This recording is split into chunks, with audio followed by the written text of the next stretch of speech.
তুমিও কি চাও যখনই তোমাকে কেউ কল করবে তুমি স্মার্ট কলিং ইউজ করতে? তাহলে তুমি একটা সঠিক ভিডিওয় ক্লিক করেছো। এই ভিডিওতে আমি দেখাবো তোমরা এই সেটিংটি কি করে তোমাদের ফোনে অন করে নিতে পারবে খুব সহজ পদ্ধতিতে। বেশি কিছু কথা বলবো না, চলো ডাইরেক্ট সেটিংটি করে নেওয়া যাক। সবার প্রথমে আমি চলে এসেছি, দেখতে পাচ্ছ আমার মোবাইল ডিসপ্লেতে। এখানে দেখতে পাচ্ছ উপরে রয়েছে সেটিং। তোমাদের সিম্পলি সেটিংয়ে ক্লিক করতে হবে। ক্লিক করার পর নিচেখানে কি স্ক্রল করবে, নিচে স্ক্রল করে তোমরা খুঁজে নেবে শর্টকাট অ্যান্ড অ্যাক্সেসিবিলিটি। এখানে আমি দেখতে পাচ্ছি এটাকে ক্লিক করে দিলাম, শর্টকাট অ্যান্ড অ্যাক্সেসিবিলিটি। এরপর দেখতে পাচ্ছ স্মার্ট মোশন, এটা দেখে নেবে। স্মার্ট মোশনে এই দেখো চলে এসেছে আমার, আমি ক্লিক করে দিলাম স্মার্ট মোশনে। স্মার্ট মোশনে ক্লিক করার পর দেখতে পাচ্ছ স্মার্ট কলিং চলে এসেছে। স্মার্ট কলিংটাই ডাইরেক্ট ক্লিক করবে।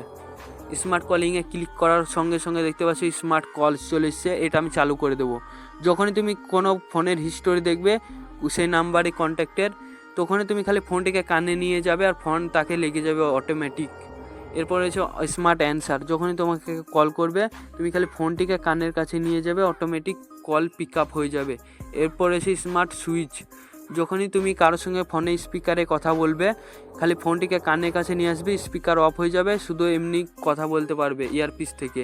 এরপর রয়েছে স্মার্ট মিউট।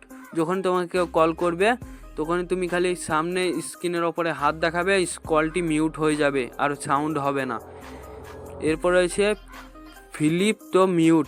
যখনই তোমাকে কেউ কল করবে খালি ফোনটিকে উল্টে দেবে, তাহলে কোনো সাউন্ড ভাইব্রেশন হবে না, কিন্তু কল বাজতে থাকবে। এরপর রয়েছে ওয়েব তো হ্যান্ডস ফ্রি। এইটা একটা ভালো সেটিং। তোমাকে যখনই কেউ কল করবে তুমি শুধু চাও হাত দেখিয়ে কলটা তুলে নিতে, তাহলে এইভাবে হাত দেখাবে স্ক্রিনের ওপরে আর কলটি অটোমেটিক পিক আপ হয়ে যাবে।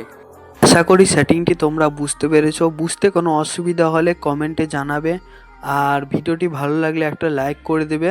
Thanks for watching.